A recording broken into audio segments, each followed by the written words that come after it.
오늘 하나님께서 우리 가운데 주신 말씀은 구약성경 하박국 2장 1절로 4절까지 말씀입니다. 제가 가지고 있는 성경 구약 1303쪽에 있습니다. 하박국 2장 1절로 4절 말씀입니다.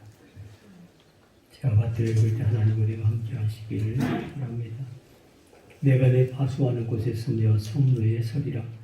그가 내게 무엇이라 말씀하실는지 기다리고 바라보며 나의 질문에 대하여 어떻게 대답하실는지 보리라 하였더니 여호와께서 내게 대답하여 이르시되 너는 네 묵시를 기록하여 판에 명백히 새기되 달려가면서도 읽을 수 있게 하라.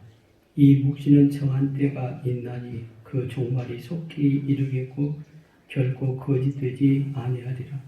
비록 더딜지라도 기다리라. 지체되지 않고 반드시 응하리라. 보라, 그의 마음은 교만하며 그 속에서 정직하지 못하나 의인은 그의 믿음으로 말미암아 살리라. 아멘. 이는 하나님의 말씀입니다.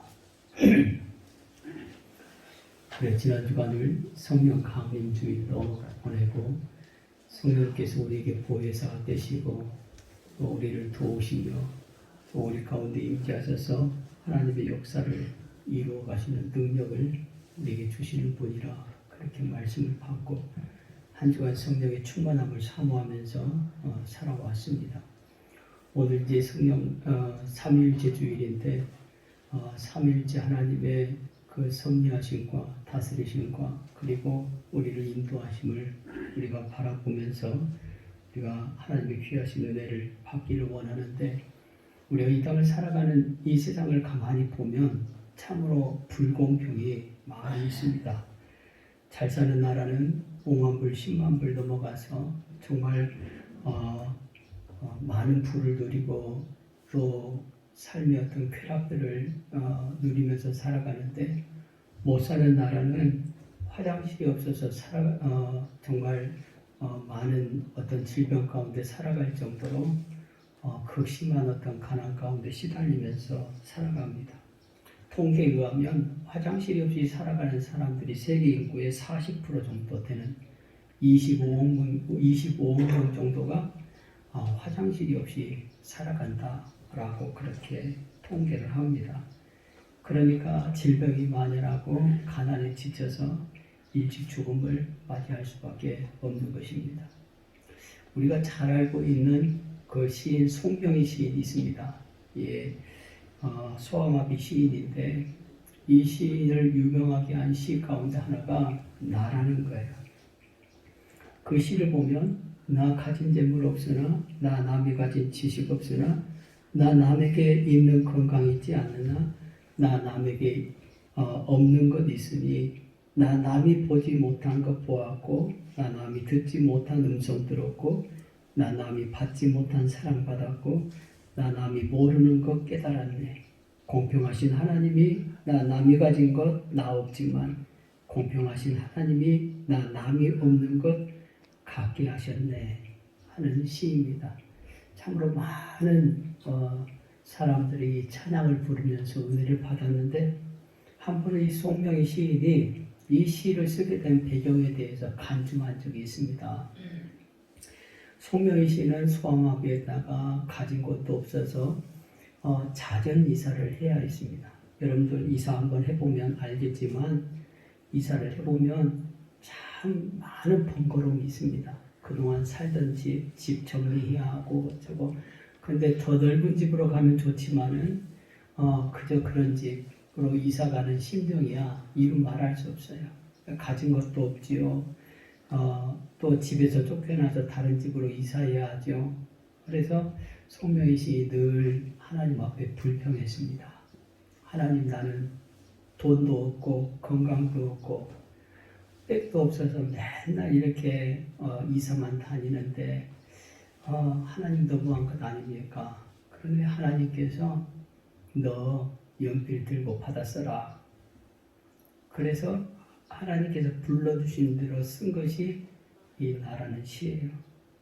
나 남이 가진 재물 없으나 나 가진 지식 없으나 이 하나님께서 그 쓰라는 시를 왼손으로 몽당 연필로 쓰고 있는데 한참 쓰다가 뭐라고 말씀하시는가 하면 공평하신 하나님을 쓰라는 거예요. 근데 이 시 대목에 이 대목에 와가지고 하나님 앞에 복받지 않고 따지는 거예요. 하나님 공평하십니까? 아니 하나님 다 다른 사람들은 재물도 있고 건강도 있고 가족도 있고 행복하고 다 그러는데 하나님 나는 가진 것이 뭐가 있어요? 건강도 없지요. 재물도 없지요. 제대로 학교도 다니지 못해서 가진 지식도 없지요. 내가 도대체 가진 것이 뭐가 있는데 하나님 공평하시냐고 그렇게 말씀하시느냐. 하나님은 공평하신 하나님이라고 쓰라고 이거. 하나님은 공평하지 않다고. 하나님과 막 싸움이 계속되는 거예요. 근데 누가 이겨요? 하나님 고집 꺾을 분은 없다 그랬잖아요. 하나님이 이겨요. 쓰라면 써. 하나님 공평하신 하나님이라고 그렇게 썼어요. 그리고 탄생한 시가 공평하신 하나님. 근데 써놓고 보니까 정말 자기가 재물도 없고 건강도 없고 지식도 없고 다 그러지만 하나님은 남이 갖지 못한 것들을 나에게 주셨다. 그래서 정말 하나님 공평하신 하나님인 것 같다라고 고백한 적이 있습니다. 우리가 불공평한 사회를 살아가지만 하나님은 공평하신 하나님이라는 사실을 잊어버리면 안 됩니다. 오늘 본문의 말씀은 하박국서인데 하박국서는 묵시입니다. 하박국에 대한 정보를 우리가 보면 하박국 시대는 이제 중동의 제국인 바벨론이 부흥하던 시기입니다. 1장 6절 말씀에 보면 내가 사납고 성급한 백성 곧 땅이 넓은 곳으로 다니며 자기 소유가 아닌 거처들을 점령하는 갈대아 사람을 일으켰다라고 얘기해요. 이 갈대아 사람 바벨론을 하나님께서 일으켰는데 바벨론 이전에 중동의 패권은 아수르가 가지고 있었습니다. 근데 신바벨로니아 제국의 일대 왕인 나보폴라사르가 스스로 왕으로 칭하면서 아수르의 패권에 도전을 하기 시작합니다. 그리고 아수르는 점차적으로 올라가게 되고 바벨론 제국이 더욱더 흥왕하게 된 거예요. 그럴 때 바벨론으로부터 고통당하는 자기 민족을 하나님 앞에 고하면서 하나님 이러한 이 고통이 어느 때까지 되겠습니까? 라고 하나님 앞에 기도하고 하나님 앞에 대답을 듣는 것이 하박국서예요. 그래서 하박국서를 가만히 보면 하박국의 질문 그리고 하나님의 대답이 계속 이어지는 대화체 형식의 묵시입니다. 하박국의 질문은 두 가지로 요약할 수 있는데 첫째는 1장 13절에 나오는데 주께서 눈을 정결하게 하심으로 악을 참아 보지 못하시며 패역을 참아 보지 못하시거늘 어찌하여 거짓된 자들을 방관하시며 악인이 자기보다 의로운 사람을 삼키는데 잠잠하시나이까? 라는 거예요. 하박국의 첫 번째 질문이 어찌하여? 라는 거예요. 왜? 하나님은 왜 잠잠하십니까? 하는 것입니다. 하나님이 이렇게 고통받는 현실 가운데 왜 잠잠하십니까? 하나님의 택한 백성들이 이렇게 고통 가운데 있는데 이런 처절한 현실 가운데 있는데 왜 하나님은 우리를 사랑하신다고 얘기하면서도 잠잠하십니까? 라는 거예요. 특별히 거짓된 자들을 방관하시며 악인이 자기보다 의로운 사람을 삼키는데도 왜 잠잠하십니까? 라고 하나님 앞에 따지는 거예요. 두 번째 질문은 1장 2절에 나오는데 여호와여 내가 부르짖어도 주께서 듣지 아니하시니 어느 때까지니까 내가 강포로 말미암아 외쳐도 주께서 구원하지 아니하시나이다 하는 것입니다. 하박국의 두 번째 질문은 어느 때까지입니까? 라는 거예요. 특히 1장 2절 말씀에 보면 당시 남유다의 어떤 피폐한 어떤 현실들을 하나님 앞에 고하면서 하나님 이렇게 사람들이 죄악의 관영에 있는데 왜 하나님께서는 그들을 징계하지 않으십니까? 어느 때까지 참으시렵니까? 하는 거예요. 어느 때까지. 예? 어느 때까지 하나님께서 이 현실을 두고 보시렵니까? 하는 것입니다. 도대체 이 고난의 시간이 언제까지 가야 합니까? 하는 거예요. 그래서 하나님 앞에 하박국은 자기의 고난의 문제에 대해서 질문하고 또 하나님께서 이 질문에 응답하시는 형식으로 하박국서가 이루어져 있는데 이 하박국서를 통하여서 우리가 깨달을 수 있는 건 뭐냐면 우리의 삶에도 해결되지 않는 고난의 문제들이 있습니다. 마치 하박국처럼 하나님 왜 우리가 이런 고난을 당해하고 하나님 어느 때까지 도대체 하나님께서 잠잠하시렵니까? 택한 백성들을 어느 때까지 고통당하도록 내버려 두시렵니까? 하는 그런 외침이 있을 수도 있습니다. 거기에 하나님께서 우리 가운데 대답하시는, 응답하시는 말씀을 듣기를 원합니다. 우리가 해결되지 않는 고난을 가지고 하나님 앞에 나아갈 때 하나님 반드시 우리 가운데 응답하시고 하나님의 뜻을 깨닫게 해주십니다. 첫 번째로는 이 우리가 해결되지 않는 고난을 가지고 하나님 앞에 나아가는데 하나님은 뭐라고 말씀하시는가 하면 따라서입니다. 믿음으로 살아라. 믿음으로 살아라. 해결되지 않는 고난의 문제를 가지고 하나님 앞에 나아가 따지고 기도하는데 하나님은 뭐라고 말씀하시느냐? 야, 믿음으로 살아라 말씀하세요. 어째 하나님 남유다가 이 바벨론의 고통을 당하는지 하박국은 그렇게 처절하게 하나님 앞에 외치는데 하나님께서는 뭐라고 말씀하시는가 하면 바벨론이라는 나라는 하나님 앞에 쓰임받는 도구일 뿐이다. 그리고 그들이 애써 수고한 모든 것들은 다 헛수고가 되고 그들이 세운 것은 다 불타질 것이고 바벨론은 망하게 될 것이다 라는 거예요. 강대국이 된 것은 바벨론이 힘이 있어서가 아니라 다만 하나님께서 남유다를 정신 차리게 하기 위해서 바벨론을 강하게 하신 것이다. 그러니까 오늘로 얘기하면 이렇게 고난이 오고 우리 가운데 처절한 고통이 오는 것은 우리를 정신 차리게 하기 위해서다라는 거예요. 하나님께서 바빌론에 대해서 평가를 하시면서 뭐라고 평가하시는가 하면 바벨론의 두 가지 뚜렷한 잘못에 대해서 얘기하는데 교만과 탐욕입니다. 바벨론은 교만한 나라다. 바벨론은 자기의 힘을 신으로 삼는 나라예요. 자기들이 하는 것만이 정의라고 생각하는 족속이라는 거예요. 그래서 세번역 성경의 2장 4절 말씀에 보면 마음이 부푼 교만한 자라고 그렇게 말씀하시는데 바벨론은 마음이 부풀어 있는 교만한 그런 민족이다라는 것입니다. 또한 바벨론은 탐욕스럽다는 거예요. 망자를 삼키기 위해서 아기를 벌리고 만족할 줄 모르는 수월처럼 바벨론은 자기의 탐욕을 채우기 위해서 목구멍을 넓게 벌리지만은 결코 성에 차지 않을 것이다 라는 거예요. 탐욕을 채우느라고 쉴 날이 없는 것 같은 인생이 바로 바벨론이다 라는 것입니다.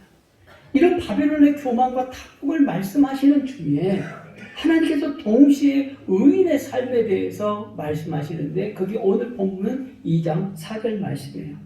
보라 그의 마음은 교만하며 그 속에서 정직하지 못하나 의인은 그의 믿음으로 말미암아 살리라 하는 것입니다. 세상은 교만하고 세상은 탐욕하지만 정직하지 못하지만 그러나 의인은 하나님의 택한 백성들은 믿음으로 살리라 하는 거예요. 아무리 세상이 탐욕스럽고 정직하지 못하고 그리고 세상이 공의롭지 못한다 할지라도 믿음의 사람, 의인은 뭘로 살아야 한다? 믿음으로 살아야 한다라고 말씀해요. 특별히 의인은 믿음으로 살아야 한다는 이 말씀 전후를 보면 앞절에는 교만에 대해서 뒷절에는 탐욕에 대해서 말씀하고 있어요. 그러니까 의인이 살아가는 삶을 보면 교만과 탐욕으로 둘러싸여 있는 삶이에요. 세상의 삶이라는 것은 세상의 삶은 교만이 쌓여 있고 탐욕이 둘러싸여 있는 그런 삶이에요. 근데 그런 가운데서 의인은 믿음으로 살아가야 한다라는 거예요. 그걸 말씀하고 있는 것입니다. 믿음으로 살아간다는 것이 도대체 무엇인가? 오늘 우리는 믿음으로 살아간 것에 대해서 너무 피상적으로 생각할 때가 많은데요. 이 말씀을 통해서 우리가 깨달을 수 있는 건 뭐냐면 믿음으로 살아간다는 것은 결국 교만과 탐욕의 메커니즘을 거부하는 거예요. 세상은 교만하고 탐욕의 원리에 의해서 돌아갑니다. 그래서 사람들은요, 자기를 알아주지 않으면 화가 나요. 누구든지 자기를 알아주기를 원해요. 자기를 세워주기를 원하고 자기 존재를 피력하기를 원해요. 그래서 자꾸 우리는 뭐라고 얘기해? 세상은 자기 PR 시대라고 얘기하잖아요. 자기를 자꾸 드러내는 거예요. 그래, 내가 이런 사람이다. 내가 이런 사람이기 때문에 너는 나를 좀 알아주라 하는 시대예요. 이게 세상 사람들이에요. 탐욕은 이런 세상의 인생들이 살아가는 삶의 방식이라는 것입니다. 자기를 알리기에 정말 바쁜 그런 시대. 그런데 믿음의 삶이라는 건 뭐냐면 이런 탐욕의 원리에 의해서 살아가는 것이 아니라는 거예요. 믿음의 사람은 자기를 뽐내는 것을 기뻐하지 않는다는 것입니다. 세상이 좀 낮게 평가해도 그걸 기분 나빠하지 않아요. 열받지 않습니다. 세상 사람들은 자기를 제대로 평가하지 않으면 열받습니다. 기분 나빠합니다. 화를 냅니다. 오히려 우리를 대적합니다. 그러나 믿음의 사람은 나를 알아주지 않아도 나를 제대로 평가하지 않아도 거기에 열받지도 않고 화내지도 않아요. 왜요? 믿음의 사람은 하나님을 바라보고 믿음으로 살아가기 때문에 그렇습니다. 우리의 궁극적인 평가는 하나님께서 하실 것이기 때문에 그래요. 사람들이 나를 뭐라고 평가하든지 그건 중요한 것이 아니에요. 하나님이 나를 뭐라고 평가할 것인가? 그게 더 중요하다는 거예요. 모든 평가의 절대자이신 하나님 앞에 평가가 중요한 것이지 사람들의 평가는 부족할 수 있어요. 나는 100점짜리인데 사람들은 50점짜리도 줄 수 있어요. 근데 그거 갖고 기분 나빠하지 않아요. 하나님은 뭐라고 얘기하셔요? 너는 100점짜리다. 그럼 끝나는 거예요. 절대평가자이신 하나님의 평가가 중요하다 하는 것입니다. 그걸 믿고 살아가는 사람이 믿음의 사람이라는 거예요.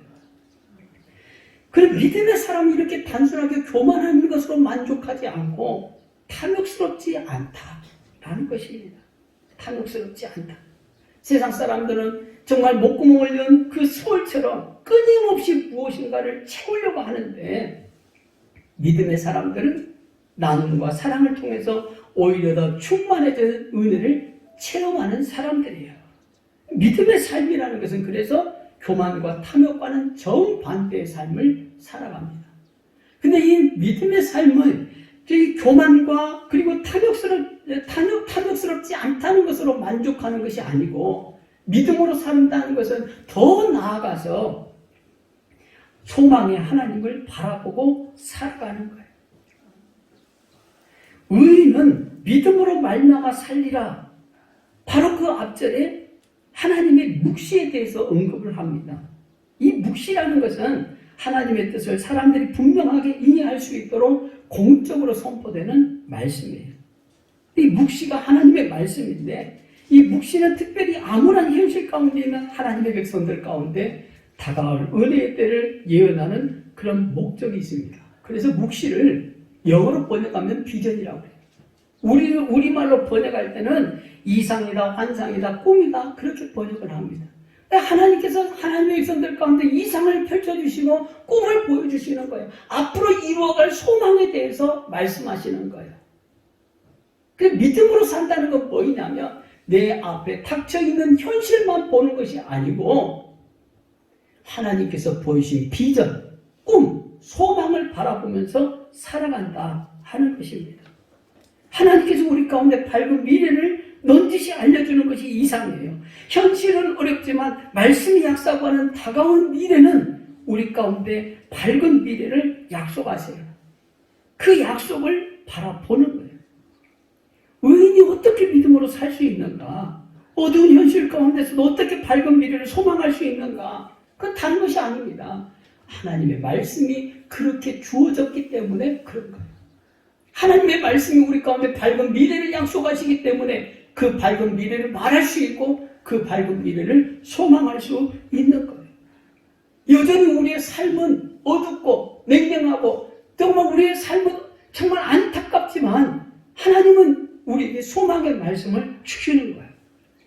특별히 우리가 코로나19로 힘든 시간을 지나면서 또 개인적으로 정말 말할 수 없는 어떤 힘든 암울한 상황 가운데 처해 있다 할지라도 하나님 우리 가운데 이상을 주셔요. 비전을 주십니다. 묵시를 주십니다. 그 묵시를 붙들고 믿음으로 승리해요. 하나님께서 바벨론의 앞뒤에 있는 남유다 백성들, 처절한 고통 가운데 부르짖어 기도할 수밖에 없는 이 남유다 백성들 가운데 하박국 선지자를 통해서 소망의 말씀을 주셔요. 묵시를 주셨다는 거예요. 왜 묵시를 주십니까? 너희들 이렇게 힘들고 어렵지? 그러나 이 힘들고 어렵고 암울하지만 믿음을 잃어버리지 말고 나를 신뢰하면 미래와 희망이 있다는 것을 알려주시는 거예요. 하나님을 온전히 붙잡고 믿음으로 살아가면 소망이 있다는 것을 하나님의 백성들 가운데 알려주시기 위해서 묵시를 주신 거예요. 오늘 왜 하나님께서 우리 가운데 말씀하십니까? 여전히 우리는 힘들어요. 우리는 암울합니다. 어렵습니다. 답답합니다.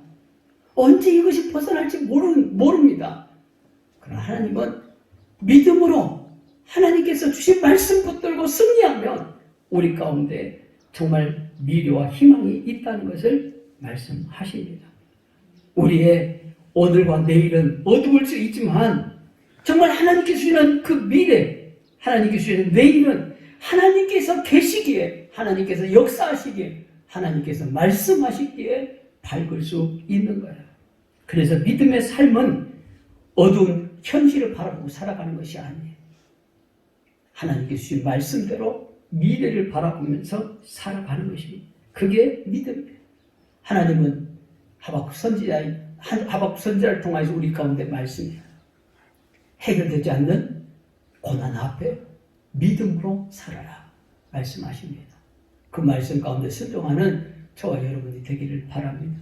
두 번째로는 하나님은 이 해결되지 않는 고난 앞에 오직 하나님의 영광을 구하라 말씀하십니다. 한번 따라서입니다. 하나님의 영광을 구하라. 하나님의 영광을 구하라. 하나님의 영광을 구하라. 하나님의 영광을 구하라.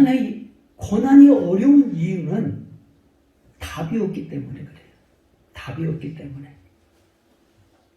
하박국 선지자도 마찬가지예요. 지금 남유다가 엄청난 고난 가운데 있는데 답을 찾을 수가 없었어요.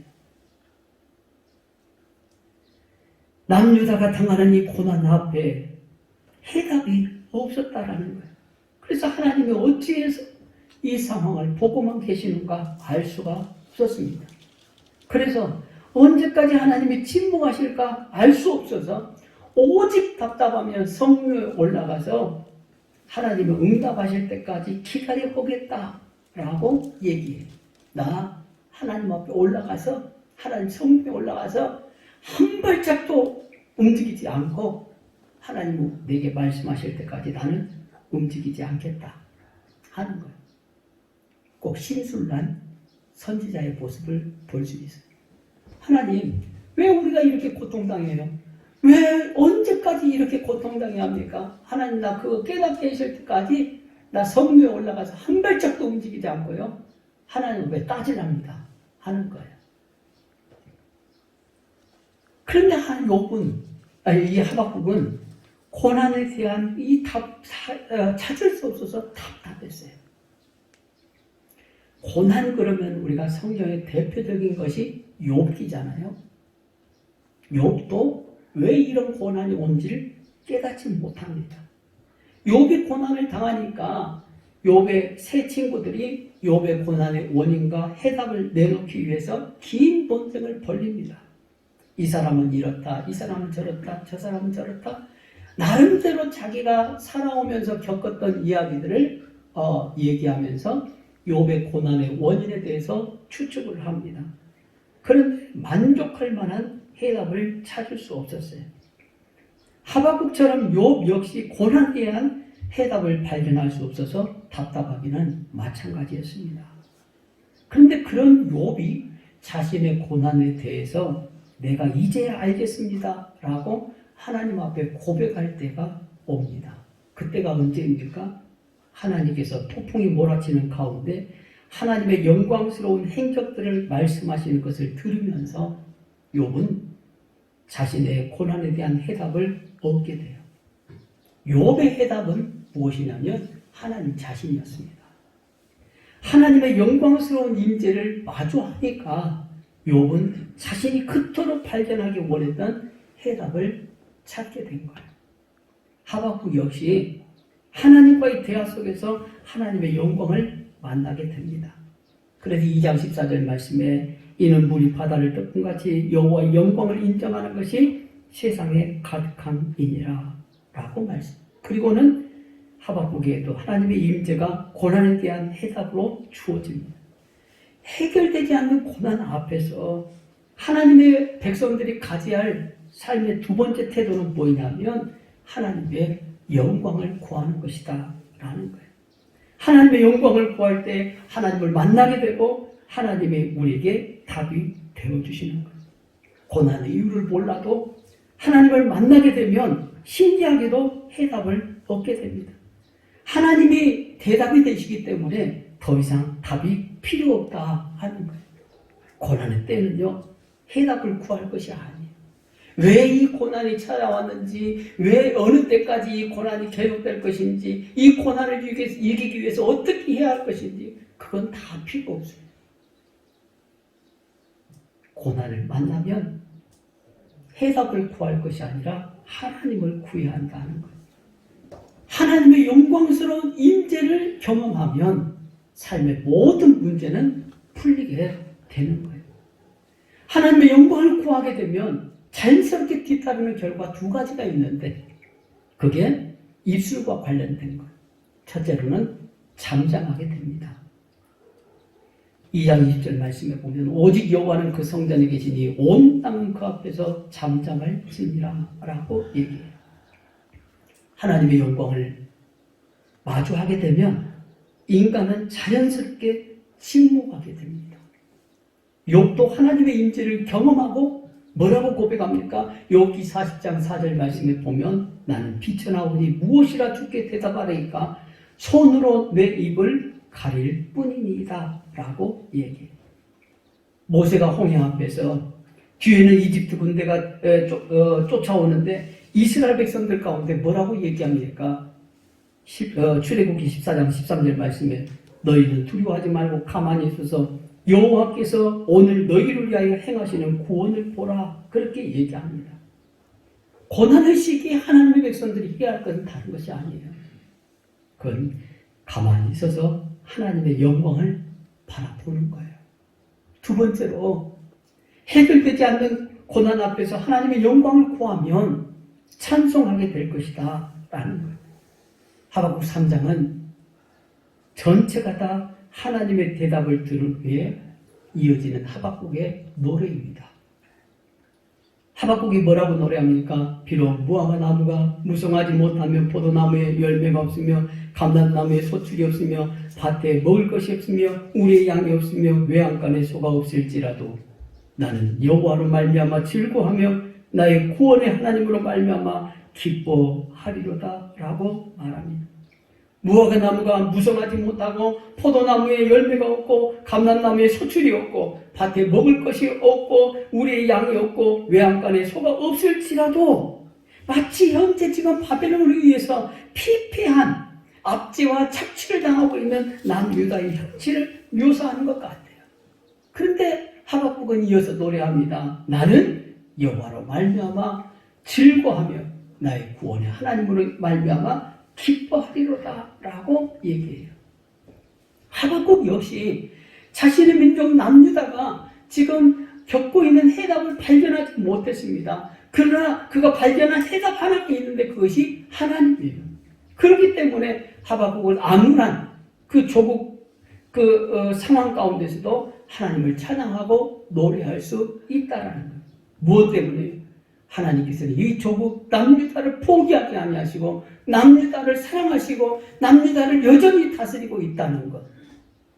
그것을 깨달았기 때문에 비록 지금 어렵고 힘들지만 암울하지만 처절한 고통 가운데 있지만 그 하나님을 말미암아서 노래할 수 있었다 하는 것. 우리가 지금 코로나19로 1년이 넘도록 고통을 당하면서 우리의 삶의 현실들이 많이 피폐해졌습니다. 마음은 각박해졌습니다. 여유가 없습니다. 경제적으로 힘듭니다. 또 개인적으로도 암울한 일들이 많이 밀려옵니다. 그럴 때 세상을 향해서 말하기를 그치고 하나님을 향하여서 말해야 합니다. 기도해야 합니다. 노래해야 합니다. 찬양해야 합니다. 하박국이 그랬습니다. 하박국은 비록 해답을 얻지 못했지만 하나님을 배웠을 때 그 현실의 근심이 노래로 찬양으로 바뀌게 된 거예요. 우리가 하나님을 바라보며 찬양할 때 하나님도 우리의 마음을 바꿔주실 줄로 믿습니다. 고난의 시기가 바로 기도할 때요 찬양할 때인 것입니다. 오늘 말씀을 통하여서 해결되지 않는 인생의 고난 앞에 하박국 선지자를 통해 주신 말씀을 듣고 정말 오직 믿음으로 살아갈 수 있기를 바랍니다. 세상의 어떤 그 교만과 탐욕의 메커니즘으로 살아가는 것이 아니라 하나님 앞에 소망을 두고 살아갈 수 있기를 바라고 하나님의 영광을 구하면서 우리도 하박국 선지자처럼 고난 가운데 잠잠히 하나님을 찬양하는 그런 복된 인생을 살아가서 하나님께서 우리를 향하신 하나님의 놀라우신 섭리와 은총이 우리 삶 가운데 오늘 펼쳐지고 이루어지는 은혜의 때를 경험할 수 있는 저와 여러분이 될 수 있기를 주님의 이름으로 축복합니다. 기도하겠습니다.